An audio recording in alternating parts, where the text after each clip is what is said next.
Hi, this is PR Frank, and today we're going to be looking at styles in HTML. These are called CSS, and that stands for Cascading Style Sheets.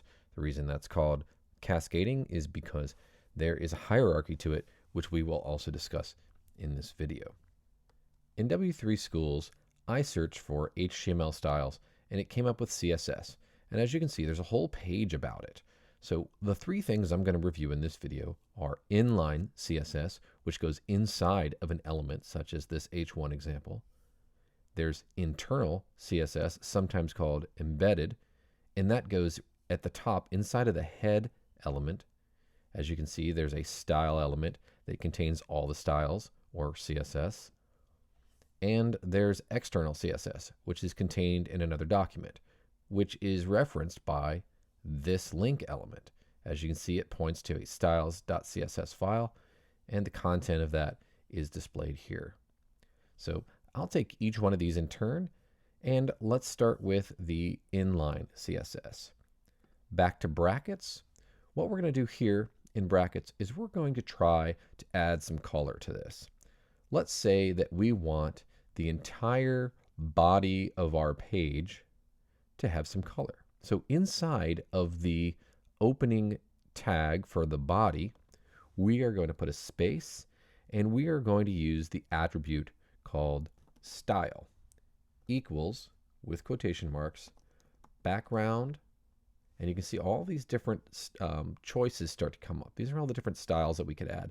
We're going to choose background color, and it also gives us a colon and a choice of colors. Okay. So we could pick from one of these. Let's go ahead and make it a nice Alice blue. Then we need to put a semicolon at the end of that. That's just really good practice to use a semicolon after each style, and you'll see why that's more important as we get into the other kinds of CSS. So if I save this and I look at my live preview of this site, you can see now there's just a nice blue background here. And let me put this further off to the side and choose another color for the background. And if I go ahead and delete this and come all the way back to here and put a semicolon in and put a space, it gives me the colors again.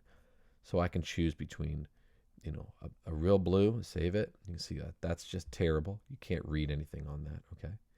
So let's go ahead and just keep this Alice blue for now for the background color. Okay, that's cool. And let's look at how we're going to style some other things, right? We have some headings in there.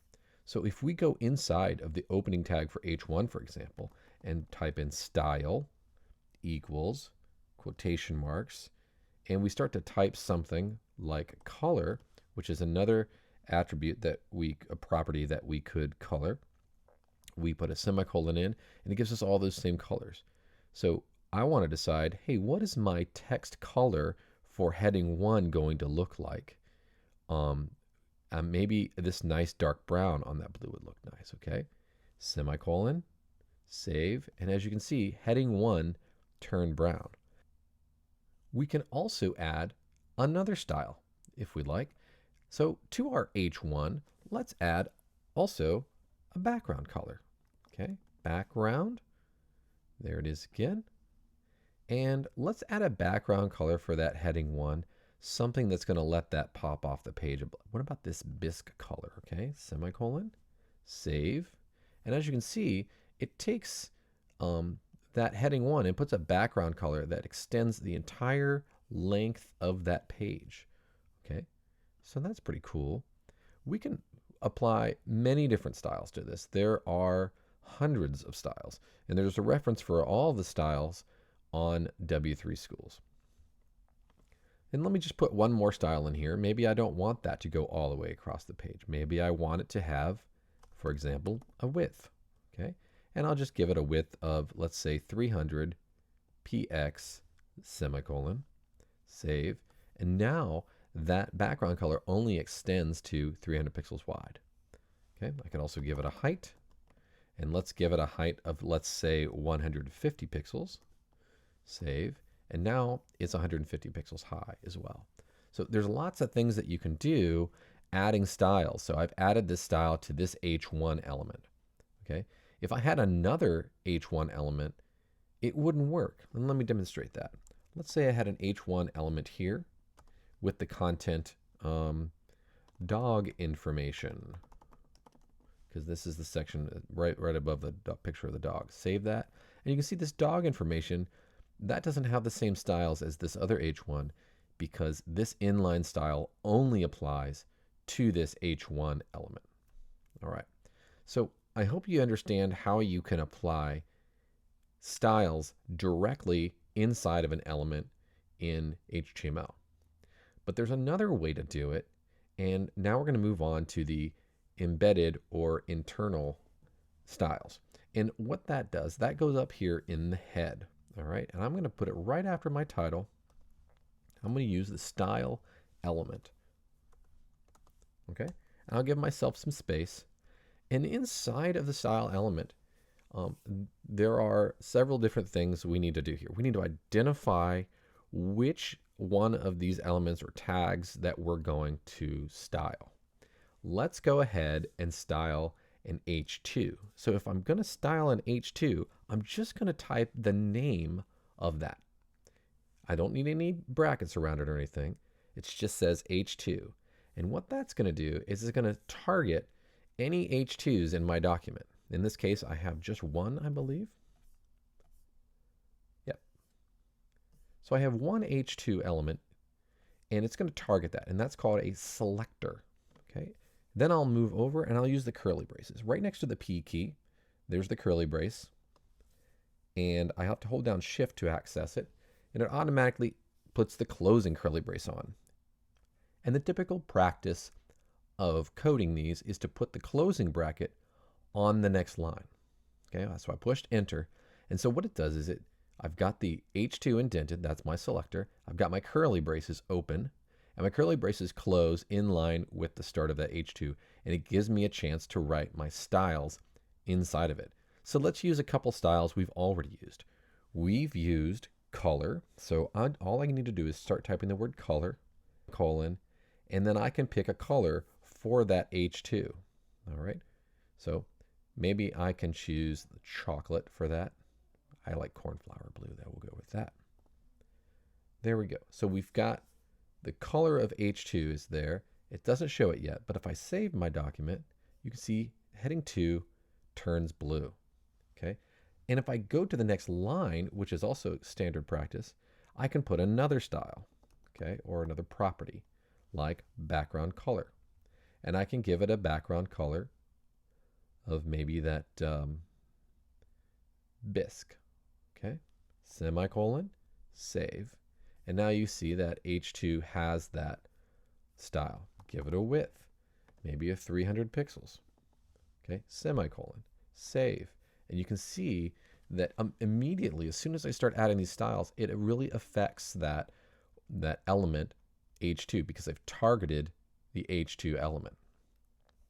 All right, let's look at adding another selector to this. And we're going to add a selector for body.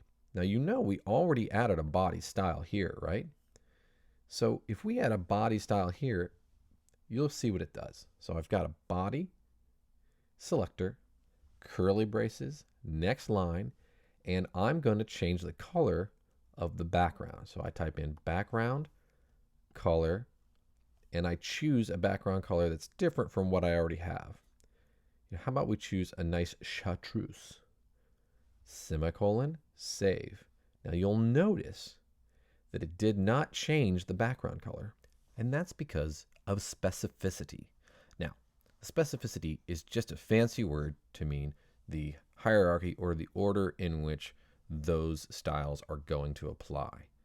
Okay, if I have an embedded style, it gets overridden by any style that's in line. So just because I wrote chartreuse here in the embedded style, it doesn't matter because right here inside of the body element, I have a background color of Alice blue. However, if I take out this style and save, you'll see that our preview turns that ugly chartreuse color. Okay, I'm going to go ahead and just make it Alice blue here. because I like that better. So there we go. So just remember that sometimes when you're trying to do styles and they don't work, you may have something overriding it because of specificity. And remember, these inline elements take precedence over styles here in your embedded styles. Okay, so that is one thing. Now I want to show you what happens with these styles that are embedded. Remember I specified the or targeted the H2.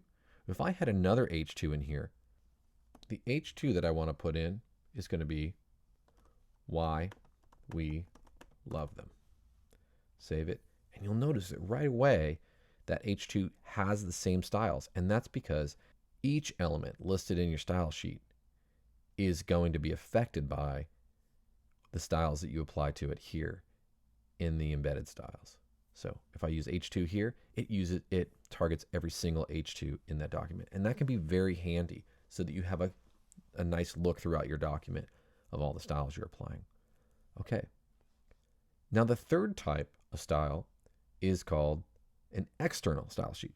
And what we do with that, up here, we're going to use a link tag. Okay. And it's important that you get this tag right. So I'm going to go back out to W3 Schools, and I am going to find where it says external CSS, and I'm just going to copy this link here. Okay, copy, and I'm going to paste it in there. And there are two parts to it. There's rel, which stands for relationship, and this is related to a style sheet, so that's the property of that attribute. And there's href, which stands for hyperlink reference, and we're going to link to a style sheet. Now right now we don't have a style sheet, and so we have to create one. So that's very simple. I'm going to save this, nothing changes yet. I'm going to go to File, New, and this is going to be my new style sheet. I just have to start typing in some selectors. So this time I think what I'll do is I'll target my body once again to show how that works. Curly braces, next line, indent, and I want to start putting some properties in here. So let's use background color, and let's make it chartreuse again. Semicolon. Now you'll notice that none of the colors are changing, and that's because we have not saved this document yet. So we're going to go to File.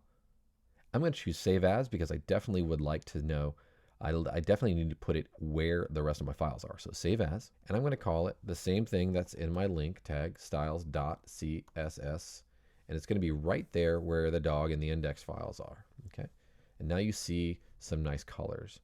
I'm going to save this. I'm going to come back to my index and look at my preview, and you'll see it hasn't changed to chartreuse yet. And that's because of the order of precedence again, specificity. The specificity says that anything that's external gets overridden by anything that's internal, and that gets overridden by anything that's in line. So if I delete from my styles here this embedded or internal style of body and save, you can see that I spelled chartreuse incorrectly. There we go. So chartreuse is now overriding that. So we've got a style inside this external style sheet. You see it's called styles.css. It's a whole separate file, and it's linked to this by using the link tag. Let's style our paragraph tag, and that's just P, right? That's just what's inside of those brackets is that P tag. So if I just type in P, and I put the curly braces in, I can give it a color. All right, and let's give it a nice dark color like this dark blue, semicolon, save, and you can see that all of the things that are in a paragraph tag show up blue. And also there's some other weird highlights here, okay, and that's because I have this line highlighted. Okay, if I deselect that, you can see it's not highlighted. It's really handy on this brackets live preview, because should I select this selector in this whole section here, it really it highlights those exact parts so I know what I'm working with. If I highlight the body, it's the entire document. Okay, so that's really nice to be able to do that so we know what we're targeting. I can change the font too. I can come down to the next line and I can use this property called font family. And there are lots of font families to choose from. These are just some basic font families that are going to use the fonts on the user's computer. We'll get into more about how to use fonts later, but let's just pick a nice sans serif, which means it's not going to have those serifs or those sticks on it. So you can see how it changes the font based on my selection here in the styles, the external style sheet. All right. Two more things. One, I want to show you what all these things are named, okay? This is called a selector.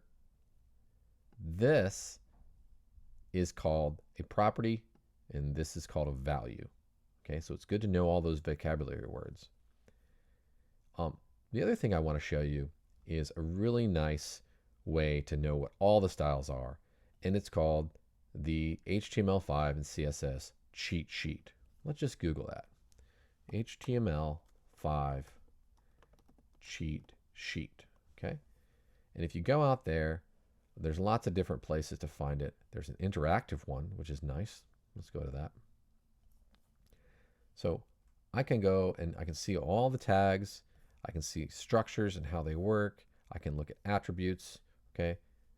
All these different characters, I can hover to find out what they are. That's really nice. Here's a CSS one right here, and it tells me all the CSS I can use, right? It gives me all of the different items right here at my fingertips that I can use. So there are plenty of resources on the web. If you don't know what styles you're looking for, you can get creative. You can look out there and find what you need with any of those cheat sheets, okay? And it's not really cheating. It's just how people code. If you look it up, you can use it. Once again, let's review how this works. In CSS, cascading style sheets, an external style sheet, which is a whole separate file, is the best way to do it because it affects your document. Then you have an embedded or internal style sheet, which is like this, and that overrides our external. And then finally we have an inline style, which overrides either of those two things. I hope this has been an informative lesson on how to use styles in HTML. If you need more help, you can reference W3 Schools. You can also find the HTML CSS cheat sheets out there for your reference. Have a good day.